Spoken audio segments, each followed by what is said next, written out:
నిత్యం కిటకిటలాడుతూ ఉండే హైదరాబాద్ మహానగరం పల్లెలకు తరలి వెళ్లింది. సంక్రాంతి పండుగ సంబరాల కోసం జంట నగరాల నుంచి రైళ్లలో 3 రోజుల్లో 7.5 లక్షల మంది వారి స్వస్థలాలకు వెళ్లారు. హైదరాబాద్ నుంచి సొంత ఊళ్లకు తరలి వెళ్లిన నగరవాసులు సుమారు 20 లక్షలకు పైగానేనని అంచనా.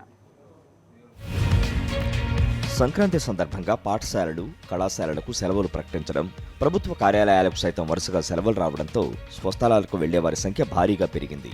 దీంతో గత 3 రోజులుగా రైళ్లు, ఆర్టీసీ, ప్రైవేటు బస్సులు కిటకిటలాడాయి. వ్యక్తిగత వాహనాలు, ట్రావెల్స్ కార్లు, ఇతర వాహనాలను జనం తరలి వెళ్లారు. మొత్తంగా ఈ 3 రోజుల్లో సుమారు 20 లక్షల మందికి పైగా ఊళ్లకు వెళ్లారు. ముఖ్యంగా విజయవాడ మార్గంలో పెద్ద సంఖ్యలో ప్రయాణికులు వెళ్లారు. రైళ్లలో రిజర్వేషన్ సీట్లు దొరకపోవడంతో చాలా మంది దూర ప్రాంతాలకు సైతం ప్యాసింజర్ రైళ్లలో, జనరల్ బోగీల్లో వెళ్లాల్సి వచ్చింది. బస్సులను ఆశ్రయించిన వారికి ఇబ్బందులు తప్పలేదు. ఆర్టీసీ ప్రత్యేక బస్సుల పేరుతో 50% అదనపు ఛార్జీలు వసూలు చేయగా, ప్రైవేటు బస్సులైతే డబుల్ ఛార్జీలు వసూలు చేశాయి. విజయవాడ, విశాఖపట్నం, అమలాపురం, కాకినాడ, తిరుపతి, కర్నూలు, కడప, నిజామాబాద్, ఆదిలాబాద్ తదితర ప్రాంతాలకు హైదరాబాద్ నుంచి పెద్ద ఎత్తున తరలి వెళ్లారు. దక్షిణ మధ్య రైల్వే 70 రైళ్లను అదనంగా ఏర్పాటు చేసింది.